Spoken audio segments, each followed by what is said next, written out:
Tens of millions of Americans, including 12 to 15% of school-aged children, already have permanent hearing loss, and increasingly, earbuds are to blame. Joining us on the KOGO News Live Line is Dr. Nicole Klutz, who is an audiologist with Phonak, one of the country's largest hearing aid manufacturers. And sounds like you guys are going to be busy, Nicole.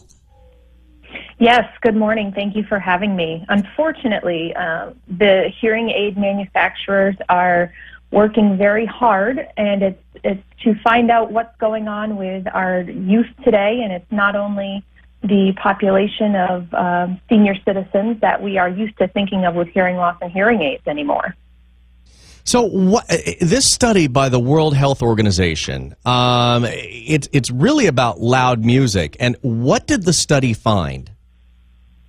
You're exactly right. So what this study looked at was the loudness levels of the music when wearing earbuds, so in our ear canals, in a very small, confined area. And what they found was that approximately 12 to 15%, so almost 5 million of the children in the U.S. have some hearing loss that is from excessive exposure to loud music levels for a long period of time. And when I say a long period of time, it can be over and over and over again. So it could be every morning walking to school or riding the bus, driving in the car, coming home in the afternoon or in the evening from work.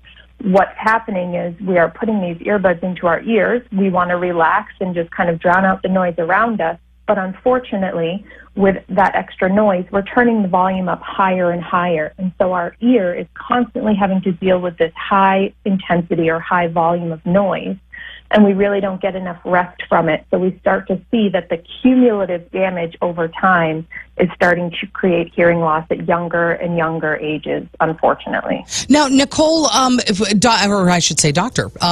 Nicole Klutz is with us here on the KOGO News Live Line. Is there a difference as to what happens to your ear when you're listening just to speakers? You know, we used to all just listen to speakers on the wall. Now people are using the earbuds. Are the earbuds more damaging than the noise from a speaker? You're spot on. There is a huge difference. And one of the ways to think about it is when we were listening to speakers, we were in a room and the sound actually filled that whole entire room. So often we would turn it up louder because it actually sounded softer to us when we turned it on. So in comparison, earbuds, when we're putting them in our ear, think of that room as becoming extremely small now. So it's probably a 16th, if you will, of the size of a large room, if not smaller.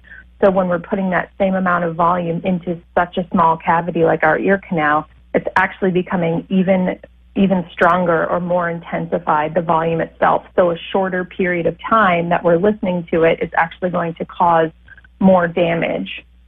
And this is all about decibels. What is safe and what is unsafe? One thing I like to use as a landmark is just everyday conversation. And what that is if you and I are, as we are speaking now, if we happen to be in the same room, we could expect our conversation to be about 65 decibels. So that's just normal speech. We start to see shouting and just loud voices back and forth in noisy rooms at 80 to 85 decibels. And once we get above 85 decibels, that's when you're starting to see damage occur. So for comparison, traffic, a subway train can be about 90 decibels.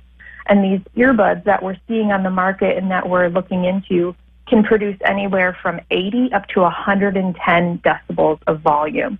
So it's really a lot of high-intensity sound that's being put and channeled into a very, very small place like our ear canal. Now, what can parents do to make sure that their kids aren't able, because, let's face it, we'll tell them all we want, but sometimes they don't listen. What can parents do to make sure that they can't get that volume? Sure. So this is a great question and something that I was doing some research on myself.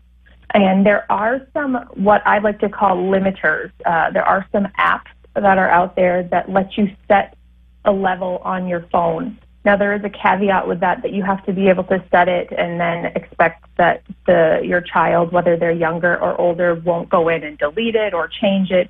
But it's something worth looking into. I think one of the best things you can do is sit down and have a conversation with them about it and just be proactive and really explain to them that we know you're enjoying music. I like to do the same thing, but let's let's think about the long-term ramifications. So it's really important to know that your hearing, once you start to damage it, it's not going to come back. That natural sound quality is not going to come back. Yes, we have hearing aids. We have all different kinds of amplification systems, but really that enjoyment of how things sound now and how you love to listen to them, once that damage is done, it's done, and it's not going to be reversible. So just not trying to scare them, but just being proactive and really, if you have to, stay on top of them. If it's something you can hear their music when you're sitting next to them, or if they need to shout to ask you a question because they can't hear you if you're talking to them and they're listening to something, just kind of remind them in a very positive way and just be on top of it. But there are some things out there. Some of the companies, some of the different manufacturers with the cell phones now actually have warnings that show up on the phone that say, this is a very high volume level. Listening to this for a long period of time may be damaging to your hearing. All right, Doctor. We've got to let you go. We're up against the clock, but Dr. Nicole Klutz, audiologist with Phonak, good advice about your kids and their earbuds.